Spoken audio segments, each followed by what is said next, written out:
नमस्कार, बहुत स्वागत है आप सभी का। आप देख रहे हैं इंडिया डेली। मैं हूं आपके साथ नैना यादव, लेकर हाजिर हूं हमारा खास शो नापाक। आज बात उस पाकिस्तान की जो दुनिया के सामने खुद को परमाणु ताकत बताता है, लेकिन हकीकत क्या है?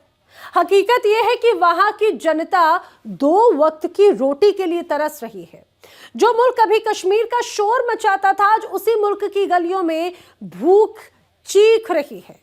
ग्लोबल हंगर इंडेक्स की रिपोर्ट ने पाकिस्तान की असलियत दुनिया के सामने ला दी।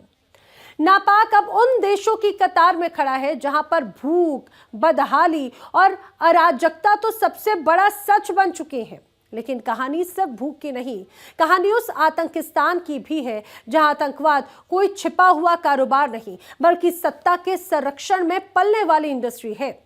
जहां आतंकियों को पनाह मिलती है, जहां सेना और खुफिया एजेंसियों पर आतंक के आकाओं को बचाने के आरोप लगते रहे हैं, जहां मस्जिदों, मदरसों और कैंपों से नफरत की फसल उगाई जाती है। और अब उसी पाकिस्तान में आतंक का चेहरा एक एक कर अब खत्म हो रहा है। पहले लश्कर तैयबा का खूंखार चेहरा ढेर हुआ, अब जैश ए मोहम्मद का टॉप कमांडर सलमान अजहर रहस्यमयी मौत का शिकार हो गया। किसने मारा, कैसे मारा, पाकिस्तान जवाब देने से बच रहा है। लेकिन सवाल तो ये, क्या पाकिस्तान के भीतर अब आतंकियों की सफाई अभियान शुरुआत उसकी हो चुकी है?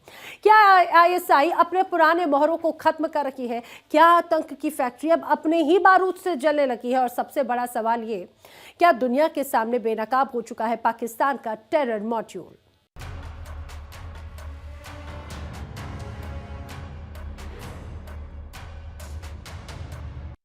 एक मुल्क जो खुद को परमाणु शक्ति कहता है, आज दाने दाने को मोहताज है। जो मुल्क दुनिया को कश्मीर का राग सुनाता था, आज उसकी अपनी आवाम रोटी रोटी चिल्ला रही है। ग्लोबल हंगर इंडेक्स की जो ताजा रिपोर्ट सामने आई, उसने पाकिस्तान के झूठ का पर्दाफाश कर दिया। पाकिस्तान अब दुनिया के उन टॉप 10 देशों में शामिल हो गया जहां पर भूख का नंगा नाच चल रहा है।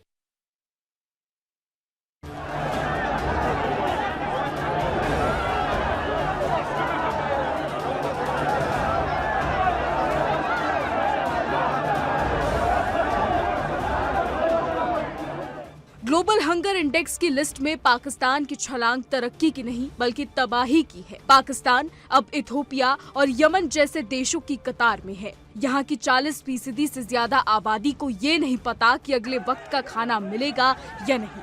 आंकड़े बताते हैं कि पाकिस्तान में बच्चों का विकास रुक गया है। कुपोषण की वजह से पाकिस्तान की आने वाली नस्लें शारीरिक और मानसिक रूप से कमजोर पैदा हो रही हैं। जिस मुल्क का भविष्य ही भूखा हो, उसका वर्तमान कितना काला होगा, इसका अंदाजा आप लगा सकते हैं।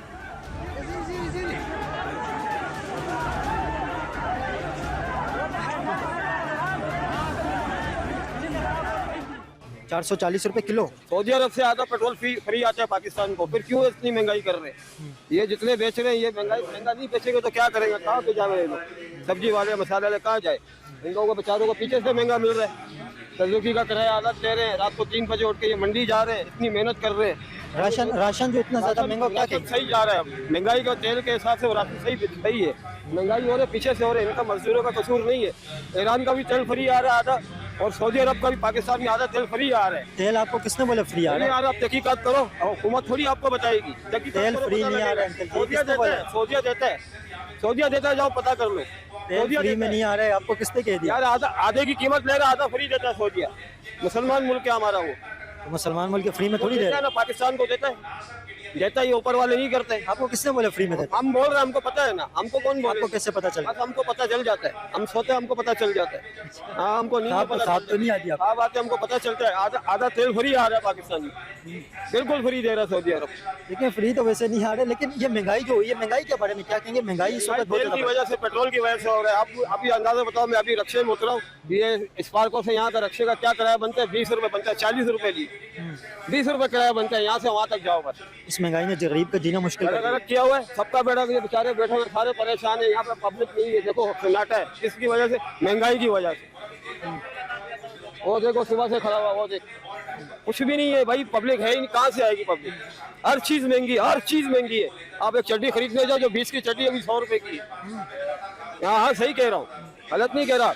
पीछे से जब तक महंगाई कम नहीं होगी तो ये आवाम कहाँ जाएगी? दालें 400 रुपए, 500 रुपए, 400 रुपए, 350 रुपए किलो बिक रही है। रेट था, कम था। अब जैसे अभी तेल पे रेट बढ़ा है, तेल के ऊपर रेट बढ़ा है। आपको मैं तेल और आटे की कीमतें भी बताऊंगा, तेल और आटे की कीमतें क्या चल रही है, ये भी बहुत ज्यादा बढ़ी हुई ये है। अभी- स्पेशल आटे का आपको बताऊंगा। पेट्रोल पे पैसे बढ़े, पेट्रोल पे पैसे बढ़े तो ये गरीब आदमी क्या करेंगे? जब जब इनको महंगा मिलेगा तो ये महंगा ला के बेचेंगे, नहीं तो कैसे पूरा करेंगे? अब खुदा ने कहा ये दाल लेके आया, आपने पूछा दाल का रेट, ये पहले ला रहा था 180 रुपए, अब ला रहा 220 रुपए, तो ये यूज कैसे करेगा? ये भी तो अपने बच्चों के लिए बैठा हुआ है ना, सारा दिन धूप में बैठना, तब बीच में बैठना, जब इसको 2 रुपए नहीं मिलेंगे तो ऐसे कारोबार पे नाराज है। ये इतने लोग यकीन कर रहे हैं अंकल के लिए, लोग बहुत ज्यादा खुश हैं अंकल से, लोग बहुत ज्यादा हैप्पी हैं।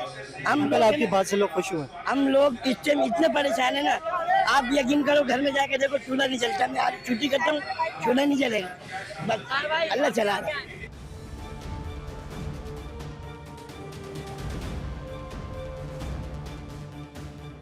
ये तस्वीरें किसी युद्ध क्षेत्र की नहीं बल्कि पाकिस्तान के पंजाब और सिंध प्रांत की हैं।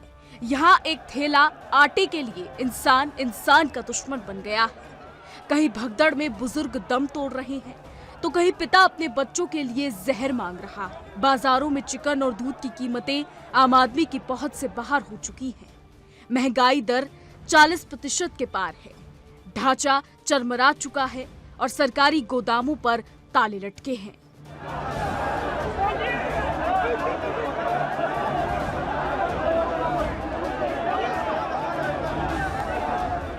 पाकिस्तान के अंदर जो महंगाई का एक नया तूफान आ गया, इस वजह से लोग कितने ज़्यादा परेशान हैं। पब्लिक ओपिनियन ले रहे हैं लोगों से महंगाई के हवाले से। क्या समझते हैं महंगाई ने जो तूफान इस वक्त एक मतलब सैलाब आ गया महंगाई का, आप इससे कितना अफेक्ट हुए हैं और महंगाई की वजह से आपके काम के ऊपर कितना असर पड़ा है? लोग आपके मतलब महंगाई के हवाले से क्या बात कहते हैं? लोग परेशान है। 100 रुपए का 4 किलो प्याज आलू है, 100 रुपए का 4 किलो, 400 का 5 फिर भी नहीं बिक रहे। ये तो मतलब सस्ता है। फिर लोग परेशान है, रास्ते बंद है, गाड़ी वाले परेशान है, गाड़ी वाले भी रो रहे, हम लोग भी रो रहे। पहले किराया कटे का 80 रुपए कराया, अभी 100-120 ले रहे, उसमें भी नखरे कर रहे। अच्छा, ये मैं आपको एक बात बताऊं, जो आलू प्याज पाकिस्तान के अंदर सब्जियां हुए और सस्ते हुए और कुछ सस्ती सब्जियां इस तरह की हैं जो पाकिस्तान के अंदर जिनके रेट कम हुए, इसकी सबसे बड़ी वजह यह है कि अफगानिस्तान पहले एक्सपोर्ट होती थी सब्जी, अभी अफगानिस्तान एक्सपोर्ट नहीं हो रही है। ये सबसे बड़ा रीजन है सब्जियां सस्ती होने की। नहीं तो ये वाला आलू 200 से 250 रुपए किलो बिकता था। 80 रुपए किलो, 2 किलो 150 इज्जत से बिक रहा था। अभी जो है ना भैंस में नहीं खा रहे, लोग परेशान है, जिम्मेदार भी परेशान है, गरीब बंदा क्या करे? गैस नहीं है, बिजली नहीं है, पानी नहीं है, हर जगह परेशानी है। पाकिस्तानियों के हालात दिन ब दिन खराब होते जा रहे हैं। इस पे क्या कहेंगे? लोगों मतलब दुनिया के अंदर अगर आप देखें, लोगों की जीडीपी ग्रो कर रही है, कंट्रियों की इकोनॉमी ग्रो कर रही है, लिविंग स्टैंडर्ड लोगों का हाई हो रहा है और बेहतर होता जा रहा है। पाकिस्तान के अंदर लोगों के लिविंग स्टैंडर्ड गिर रहे हैं, इसकी क्या वजह है? इसके ये वजह लड़ाई अमेरिका ईरान के और फायदा यहाँ को गुलमान उठा रहा है, सब कुछ महंगा हो गया। क्या कहेंगे महंगाई के हवाले से इस वक्त जो लोगों के हालात बने हुए हैं? जैसे फ्यूल महंगा हुआ है, 26 रुपए एकदम बढ़ा दिए, 12 रुपए कम करके 26 रुपए बढ़ा देते हैं। ये आवाम को पागल बनाया जा रहा है और कुछ भी नहीं है। गरीब इंसान क्या करेगा? गरीब इंसान 2 वक्त की रोटी कमा ले, यही बहुत बड़ी बात है। गरीब इंसान अगर दिहाड़ी पे काम करता है ना, उसकी दिहाड़ी मैक्सिमम 500-600 रुपए दिहाड़ी है, उससे अखराज है 1500-2000 के करके, जो भी सिर्फ 2 वक्त की रोटी, कोई ख्वाहिशें पूरी नहीं कर सकता बेचारा वो। राशन के रेट जिस वक्त जो आसमानों से बातें कर रहे हैं, इनके हवाले से क्या कहें? आज राशन के रेट ही बढ़ेंगे, इंसान की तनख्वाही नहीं बढ़ेंगे। गरीब इंसान वही दबता जा रहा है, अमीर ऊपर होते जा रहा है। और राशन जो है ना, आटा महंगा, आटा ही खा सकता है ना बंदा, मुर्गी तो नहीं खा सकता। गोश्त इस दौर में गरीब इंसान नहीं खा सकता है, तो बंदा क्या करेगा? महंगाई के नीचे दबे जा रहा है इंसान, वो कोई पूछने वाला नहीं है। आज ये न्यूज़ चलेगा, कल वही हाल है हमारा, ऐसा ही है। नहीं, हजारों लोग आपको देखेंगे, आप क्या मैसेज देंगे? मैं हजारों लोगों को यही मैसेज करूंगा, भाई अगर कुछ नहीं कर सकते तो अपने हक की नहीं निकलो भाई, और कुछ नहीं कर सकते। देखें, इस वक्त लोग जो बाजार के अंदर खरीदारी करने के लिए आए हुए हैं, वो लोग भी इस वक्त बहुत ज़्यादा परेशान है। पब्लिक ओपिनियन ले रहे हैं लोगों के इस वक्त क्या हालात हैं। महंगाई के हवाले से बहुत परेशानी हुई है। पेट्रोल महंगा हो गया, हर चीज़ महंगी हो गई है, जिसकी वजह से बहुत घर का गुजारा करना बहुत मुश्किल हो गया है। अल्लाह ताला ही पूरा कर रहा है, वरना हमारे बस की बात तो नहीं है। कैसे सर्वाइव कर रहे हैं आप? सर्वाइव तो ऐसे ही कर रहे हैं, उधार लेके गुजारा कर रहे हैं।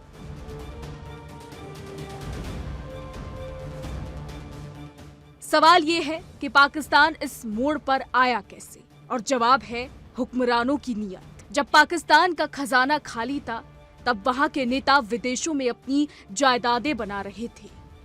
जब जनता को अनाज चाहिए था, तब वहां की फौज बॉर्डर पर साजिशें रच रही थी। पाकिस्तान की फौज का बजट हर साल बढ़ता है, लेकिन वहां के किसानों को खाद तक नसीब नहीं होती। आज नतीजा सामने है, मुल्क डिफॉल्ट की कगार पर है और IMF की शर्तों ने जनता की कमर तोड़ दी है।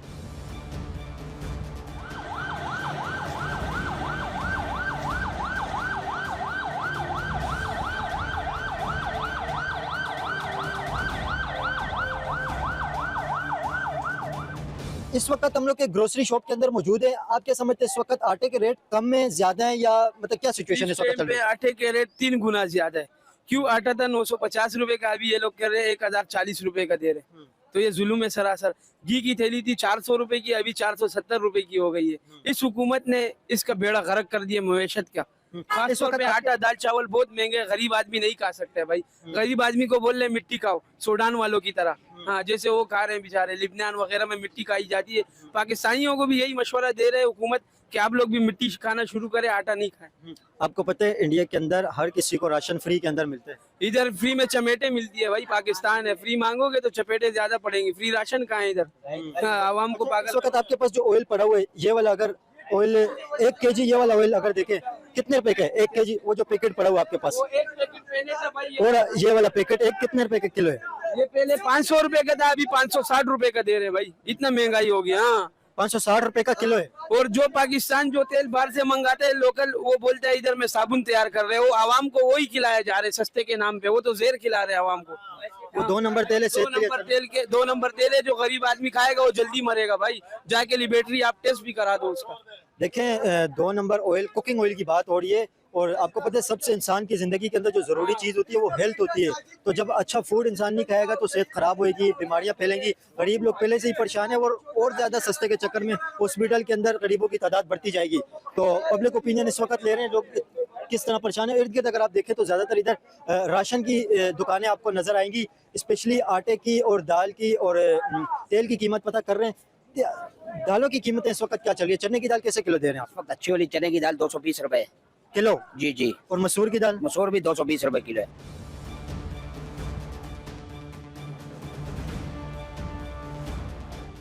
आज पाकिस्तान की पहचान एक भिखमंगे देश की बन गई है। कभी चीन, कभी सऊदी अरब तो कभी यूएई। पाकिस्तान हर दरवाजे पर कटोरा लेकर खड़ा है, लेकिन कर्ज से पेट नहीं भरता। कर्ज से सिर्फ सांसें खरीदी जा सकती हैं। दुनिया अब पाकिस्तान पर भरोसा करने को तैयार नहीं है। आतंक की नर्सरी चलाने वाले इस मुल्क को अब अपनों ने भी आंखें दिखाना शुरू कर दिया है।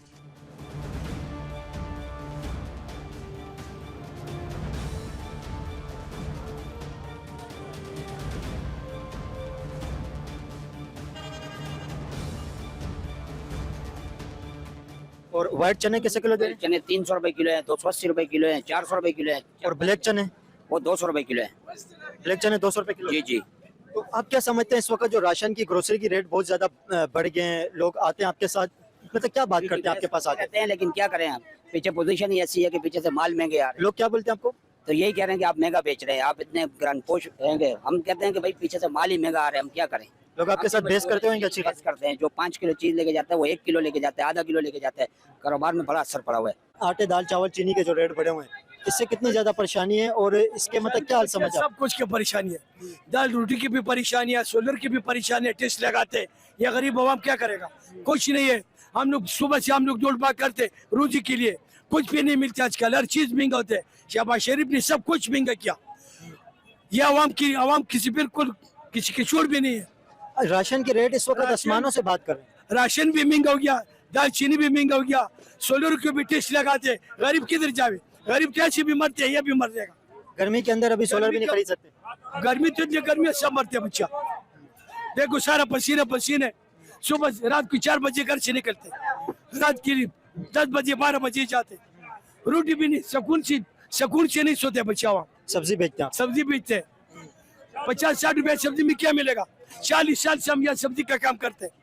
कभी भूखे सूते, कभी मिलते कभी नहीं मिलते।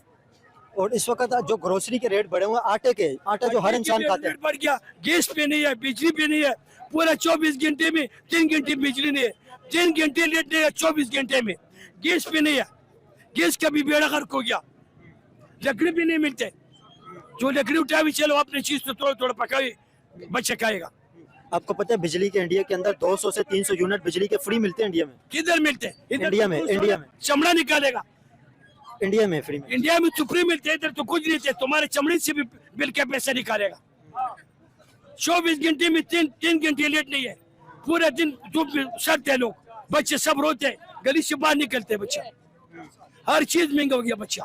अंकल इसका क्या हाल है, आप क्या समझते हैं गरीबों को जो इतनी ज्यादा परेशानी है? आवाम निकलेगा सब कुछ थोड़ा कुछ कमी पेश आ जाएगा। जब आवाम नहीं निकलेगा कुछ नहीं मिलेगा।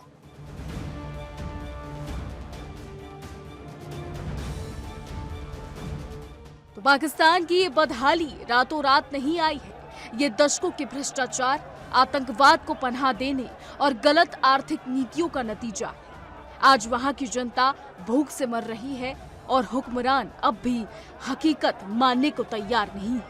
अगर अब भी पाकिस्तान नहीं संभला तो नक्शे पर इसकी पहचान सिर्फ एक कंगाल रियासत बनकर रह जाएगी। Bureau report, India daily.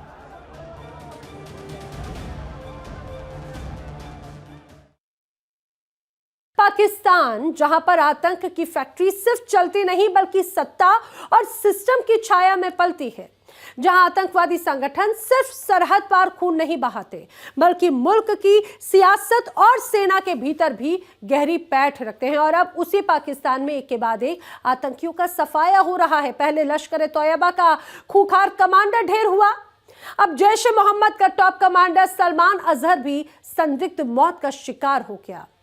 कभी भारत के खिलाफ जहर उगलने वाले ये आतंकी अब खुद मौत के डर में जी रहे हैं। सवाल ये, क्या पाकिस्तान में आतंकियों का गेम ओवर हो चुका है या फिर यह आतंकी नेटवर्क के भीतर चल रही खूनी जंग है?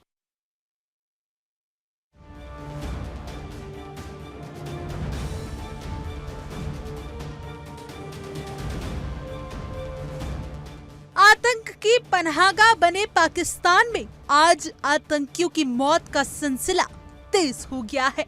जैश ए मोहम्मद के टॉप कमांडर सलमान अजहर की संदिग्ध हालत में मौत हो गई है। दावा किया जा रहा है कि एक अज्ञात गाड़ी ने सलमान अजहर को जोरदार टक्कर मारी और हादसे में उसकी मौत हो गई।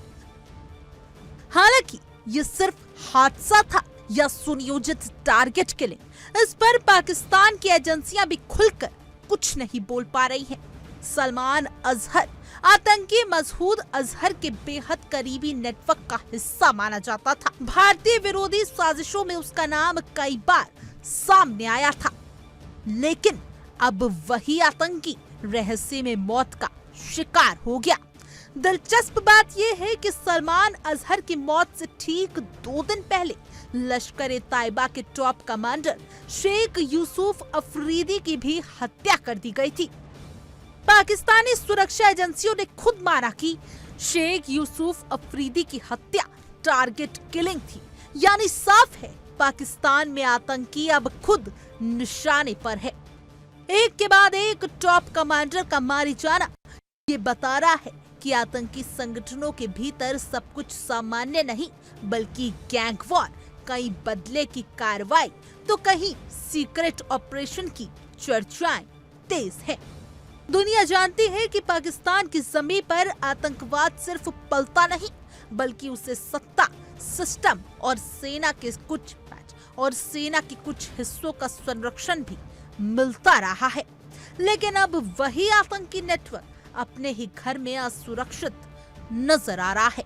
मुंबई को दहला देने वाला वो नाम जिसने गोलियों, धमाकों और खौफ से शहर को लहूलुहान किया, वही दाऊद इब्राहिम अब कमजोर पड़ता दिख रहा है। पाकिस्तान में आलीशान ठिकानों पर पल रहा भारत का मोस्ट वांटेड आतंक सरगना अब बीमारी और डर के साए में जी रहा है।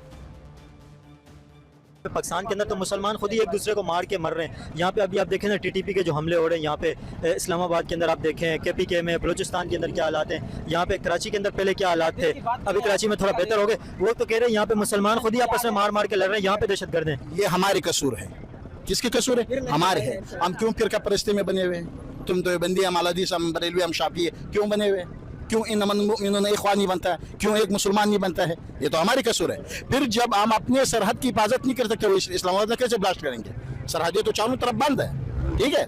मोदी के इराक की एजेंट कैसे आ जाता है? ये तो हमारे कसूर है ना। नहीं, लेकिन ये हकीकत तो है ना, एक दहशतगर्दी तो हो रही है पाकिस्तान के अंदर, दहशतगर्द तो पल रहे हैं ना यहाँ में इंडिया फैला रहा है, ये हम नहीं कह रहा है, ये आलमी जो है आलमी मीडिया कह रहा है। पूरा दुनिया में जो दहशतगर्द है वो हिंदुस्तान है, जो कश्मीर में दहशतगर्दी कर रहा है वो हिंदुस्तान है। कश्मीर में हमारी गलती है कि हमने एलओसी लैंड बंद किया, कश्मीर भाइयों की मदद हम नहीं करते। दुनिया का सबसे बुज़दिल हम है, जो कश्मीर में गर्दनें कट रहा है, जो फ़लस्तीन में गर्दनें कट रहा है, जो क्या नाम है शाम में और सोरिया में गर्दनें कट रहा है, वो बुज़दिल हम है, बेईमान है। हमने चूड़ियाँ पहने हैं, हमारे लिए जो मना है वो रसूलुल्लाह सल्लल्लाहु अलैहि वसल्लम का तलवार है और दावत तबलीग है, वो हमने छोड़ दिया।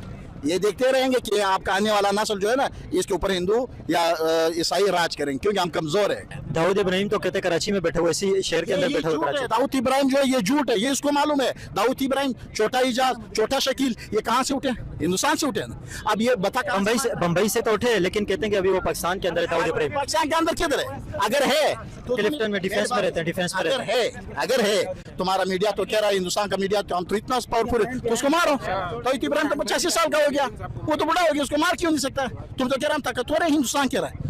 अगर पाकिस्तान के ऊपर सिर्फ एक कीचड़ फेंक रहा है, ये हमारी कमजोरी है कि हम मीठा मीठा कर रहे हैं, थोड़ा हमें कड़वा होना चाहिए। पाकिस्तान की सरजमी पर छिपा दाऊद इब्राहिम अब अपनी जिंदगी की सबसे मुश्किल लड़ाई लड़ रहा है। बीमारी, बढ़ती उम्र और कमजोर होती पकड़ ने उस डॉन की नींद उड़ाती है। उसके इशारे पर कभी गोलियां चलती थी। दाऊद अब पहले जैसा ताकतवर नहीं रहा। गिरोह के भीतर बगावत की फुसफुसाहट है। कमाई के रास्ते कमजोर पड़ चुके हैं और सबसे बड़ा डर पाकिस्तान को इस बात का है कि अगर दाऊद खत्म हुआ तो डी कंपनी भी बिखर सकती है। पाकिस्तान को डर दाऊद के खत्म होने का नहीं, डर है उस नेटवर्क के टूटने का जिसने आतंक, ड्रग्स, हवाला और खून के कारोबार से अरबों रुपए का साम्राज्य खड़ा किया। दाऊद की बिगड़ती हालात का असर अब उसके सिंडिकेट पर भी दिखने लगा। गैंग के अंदर पकड़ कमजोर पड़ रही है, वसूली का नेटवर्क धीमा है और कई पुराने गुर्गे अपने अपने रास्ते तराश रहे हैं। यही वजह है कि पाकिस्तान की खुफिया एजेंसी ISI अब खुलकर डी कंपनी को संभालने में जुटी बताई जा रही है, ताकि दाऊद के बाद भी आतंक और अंडरवर्ल्ड का ये काला कारोबार चलता रहे। यानी एक तरफ दाऊद का शरीर कमजोर हो रहा है तो दूसरी तरफ पाकिस्तान उसकी बनाई हुई जहर की फैक्ट्री को बचाने में लगा है। ISI अच्छी तरीके से जानती थी कि अगर डी कंपनी बिखर गई तो उसके आतंक के कारोबार पर भी ताला लग जाएगा। यही वजह है कि पाकिस्तान की एजेंसियां दाऊद के सिंडिकेट को बचाने में लगी हैं। जब दाऊद भारत से भागकर पाकिस्तान पहुंचा था, तब उसके और पाकिस्तानी एजेंसियों के बीच एक गुप्त सौदा हुआ था। इस डील के तहत दाऊद को अपने अभेद कारोबार की कमाई का बड़ा हिस्सा ISI को देना था। यही वजह है कि पाकिस्तान अब दाऊद के साम्राज्य को बचाने के लिए हर दाव, ताकि आतंक और अपराध की उसकी फैक्ट्री चलती रहे। लेकिन वक्त बदल चुका है और अब पाकिस्तान में छिपा दाऊद भी समझ चुका है कि उसका अंत तय है। बीमारी से मरे या गोली से, अंजाम सिर्फ मौत है। पाकिस्तान एक ऐसा मुल्क जो दुनिया के सामने आतंकवाद के खिलाफ लड़ाई का ढोंग करता है, लेकिन हकीकत में आतंक की फैक्ट्री चला रहा है। पाकिस्तानियों को किससे आज़ादी चाहिए? क्या हम 78 ईयर से आज़ाद नहीं है? और चलिए अपनी आज़ादी की भी बात छोड़ें, हम तो खुद गुलाम कौम है। हर पाकिस्तानी नौजवान ये कहता है कि हम गुलाम हैं। तो हमने कश्मीर को आज़ाद करवा के क्या करना है? हम तो आज़ाद कश्मीर को, पंजाब को, सिंध को, गिलगित बल्दिस्तान को उनके राइट्स नहीं दे पा रहे। पाकिस्तान के अंदर जब आज़ादी की बात होती है तो वो आज़ादी IMF की आज़ादी है, वो FATF की आज़ादी है कि जो दुनिया के ममालिक हमारे ऊपर माशी पाबंदियाँ लगाते हैं, सियासी पाबंदियाँ लगाते हैं, हमें जो है डेमोक्रेसी खुली नहीं करने देते, ये उस आज़ादी की हम बात करते हैं, ना कि ये आज़ादी के हमारे ऊपर जो मुसलमान हुक्मरान है वो हुक्मरानी ना करें। तो हम तो इस्लाम तो बड़ा क्लियरली वो तो इसको रिकॉग्नाइज करता है कि आप अपनी इबादत गाहों को अंदर कोई भी दुनिया का मजहब जो इबादत कर सकता है आज़ादी के साथ कर सकता है। इसलिए मुसलमान खुले दिल का मुजाहरा करते हैं। अब सवाल ये है कि हमारे माथों पे सो कॉल्ड ये लेबल लगा दिया गया है कि पाकिस्तान एक दहशतगर्द मुल्क है, जिसकी वजह से कई ममालिक जो हैं हमसे कट ऑफ हो गए हैं, हमारे मुल्क में इन्वेस्टमेंट नहीं आ रही। इंडिया हमारे साथ इसी बात पे ताल्लुका जो है वो नॉर्मलाइज करने को तैयार नहीं, क्योंकि पाकिस्तान उनके बकौल दहशतगर्दों को पनाह देता है, उन्हें परवान चढ़ाता है। लिहाजा इंडिया एक ऐसे मुल्क के साथ बैठ के टेबल टॉक नहीं कर सकता जो दहशतगर्दों को सपोर्ट करे। बहुत सारे जो यहाँ पे होते हैं मामलात हम नहीं बात कर सकते और ना ही हमारा मीडिया खुल के बताता है।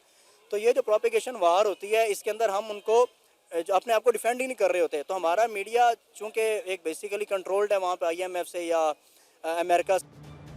लश्कर तैयबा और जैश ए मोहम्मद जैसे खूंखार आतंकी संगठनों के आतंकियों को आधुनिक हथियार चलाने से लेकर समुद्री रास्तों से घुसपैठ तक की ट्रेनिंग दी जाती है।